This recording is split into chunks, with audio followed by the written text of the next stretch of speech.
Shi dai Sadiq dariyarta kawai yake kwasa, yana ci gaba da murkushe mata gyaɗan da ta gama goranta mishi kafin ta bashi.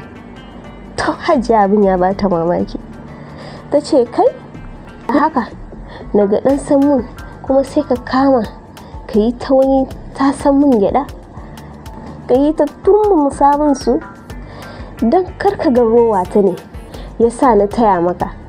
Gaskiya dai ku canza hali, don wannan ba halin musulmi ne. Allah ma shaida ne, wannan kwaɗayin naku ba waje na kuka yi gado ba, can dangin iyayenku mata kuka yi gadon shi.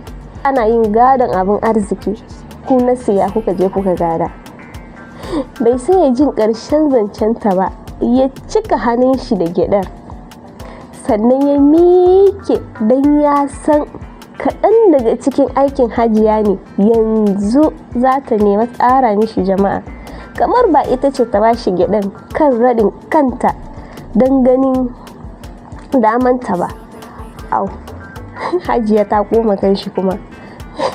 Wai, au, to nike? Wato ga jarababbiyar tsohuwa ko? Wani mara mutunci a cikinku da na fara mishi magana sai ya tashi ya bani waje. To wallahi ni kam da bakina ko ubanninku ba su isa su hana ni magana ba, don ma Allah ya taimake ni na saya a kanku da addu'a. In ba haka ba da wannan soyayyar gyaɗan nan bari zo in samu ko kaɗan ba.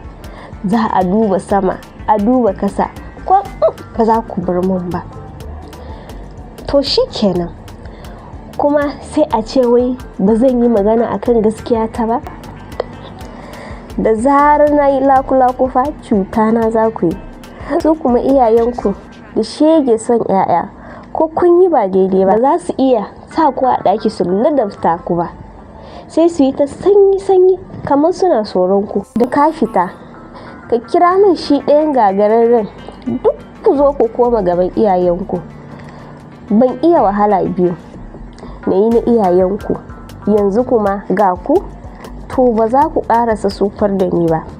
Haka kawai kuna bigewa da zuwa hutu, kuna zuwa kuna tara min taron mutane a gida, kun maida min gida kamar gidan baitin mali. To gidan nan dai gidan mijina ne ba na iyayenku ba. Haka ta ci gaba da sababi.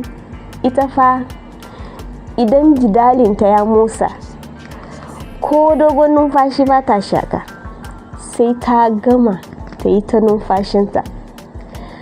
Kuma fa duk wannan faɗin da take yi abin mamaki, Sadiq ɗin ya daɗe da barinta a cikin ɗakin, ya daɗe da barinta a falo, ita kaɗai take magana. Kai bai ma ji wurin da ta ce ya je ya kira mata ɗayan gagararren ba. To Hajiya Inna dai har yanzu tana tare da jikokinta, tana ta musifa. A nan na kawo ƙarshen labarin yau. Ku biyo mu domin ku ji ƙarashin shi, saboda har yanzu ni ma ina so in ji mai jama'a ya fita ya tarar da Nusaiba da Hafsat ne ko bai tarar da su ba. Sai mun zo.